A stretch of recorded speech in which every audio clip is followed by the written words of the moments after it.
What's going on, guys? My name is Jeff, aka Toy Hunter, and you are tuned in to a Mini-Face podcast review.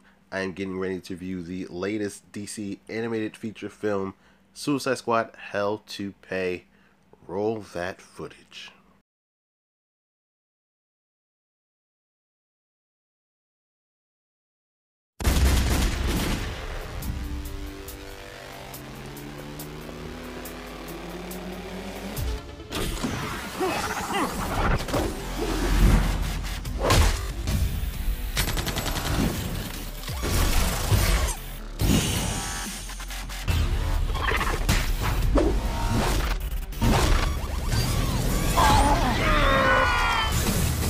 Task Force X is locked and loaded.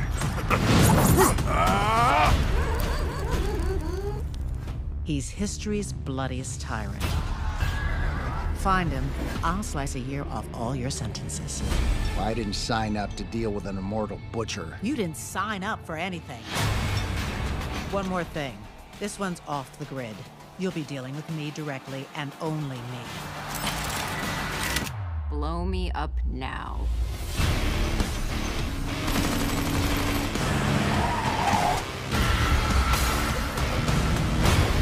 I don't take orders from murderers. Not even if I said please. Keep your heads on the mission if you want to keep them on your shoulders. I think we're being summoned. We're coming to get you!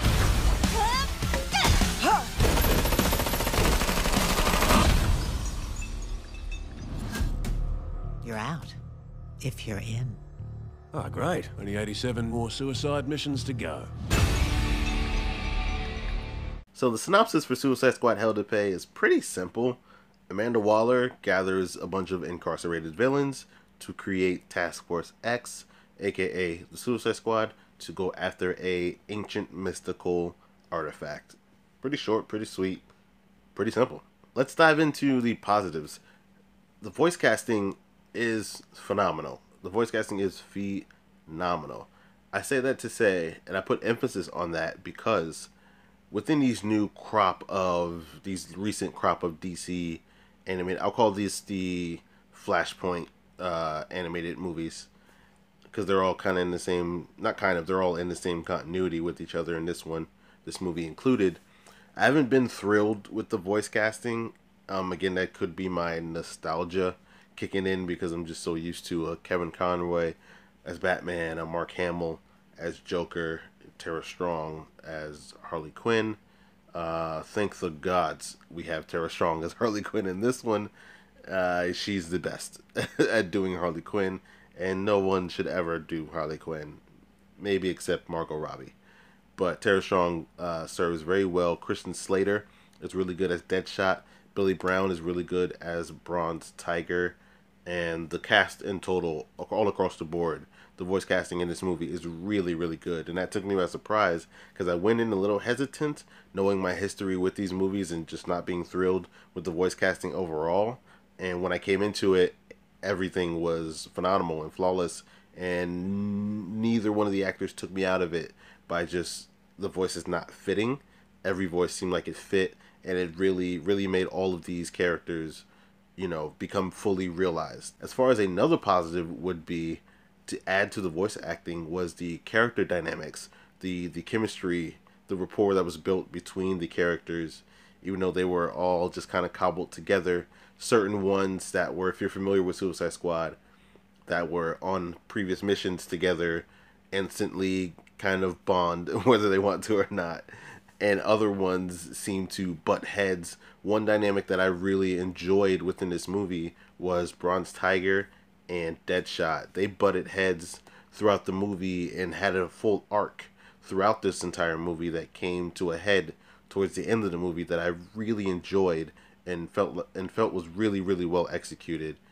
That it added, again, just so much to the movie, which provided so much depth to the story, which is another positive.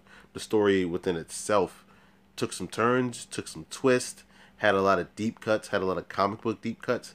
If you are, again, a frequent watcher of these DC animated films, within this Flashpoint continuity, had some deep cuts if you've seen previous films within this, not only Batman Attack on Arkham Asylum movie, but previous ones before that as well. Had a lot of deep cuts, a lot of deep cuts of the comics as well. If you're just a comic book fan, you'll notice some characters in here where you're like, oh, nice, kind of nice pull.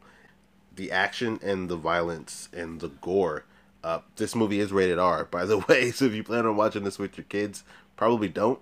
But this movie is rated R, and it's not rated R in a gratuitous fashion.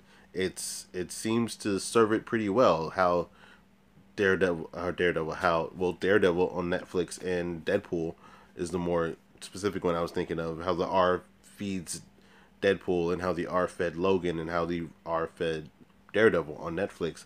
The R actually feeds the story and helps. It's not a hindrance, and it doesn't just, we put the R just so we can curse, and we put the R just so we could chop off a bunch of heads. It kind of helps the story, because the certain mission they're going on, it's low key, it's off books, and things may get a little dirtier than usual. So the R really served the story, and I really appreciate that. Again, it wasn't gratuitous in a sense, especially when it came to the cursing. A lot of times when you make an R-rated cartoon, just because you have an R-rated cartoon, you'll just throw in some cursing.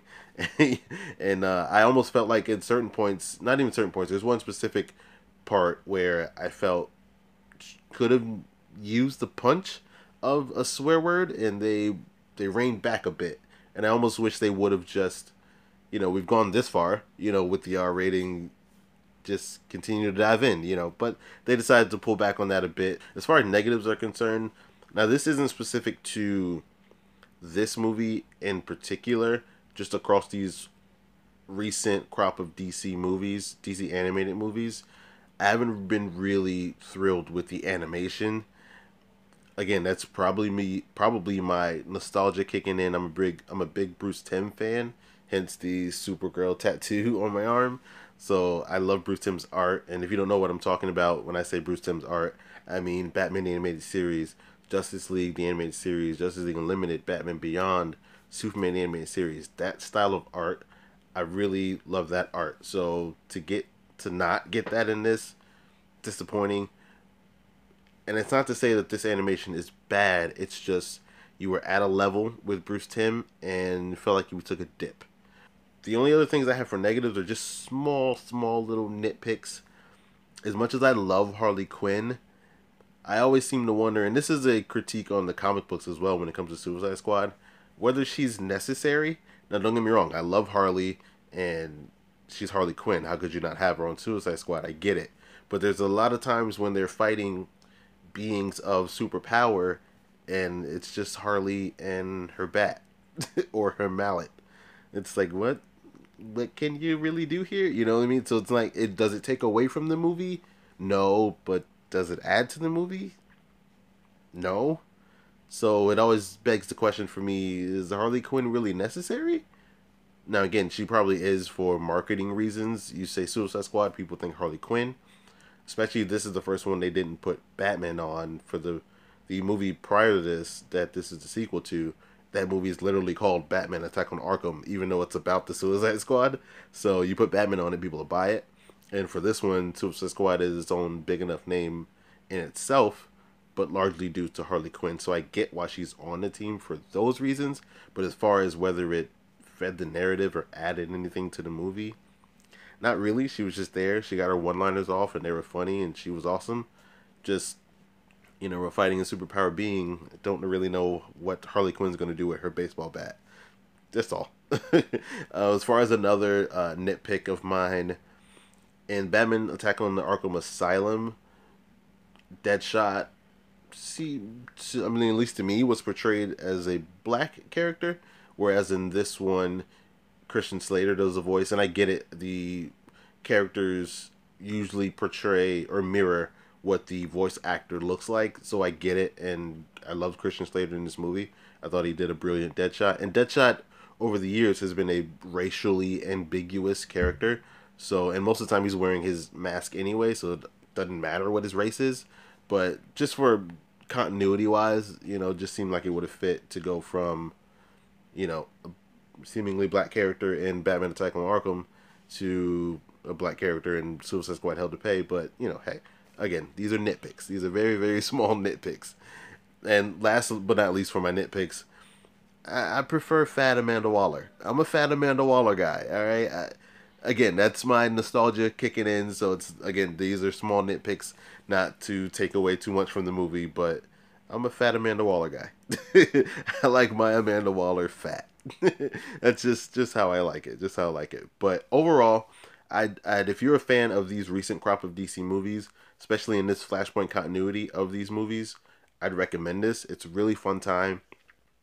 Really good story. Not only does it add to the full-on continuity, and it does it serve as a great sequel to Batman Attack on Arkham Asylum, it also is just a great standalone, and you can just sit down, watch it. These movies are always 75 minutes, so you're pretty quick, pretty in and out. Doesn't take too much time. Pretty good entertainment. I liked it overall. And if you're just a comic book fan and hadn't seen any of the previous ones, it's definitely I definitely recommend it as well. If you just wanted to get into it and watch it, it's a fun watch for, again, DC fans of these previous movies and just comic book fans in general. Really, really enjoyed watching this movie. Pleasantly surprised at how much I liked this movie. I really was. I sat back and was trying to figure out my positives and my negatives. And when it came to the negatives, they were all just really minor negatives. And I was like, yo, you know what? I really like this movie. So yes, I definitely recommend this movie.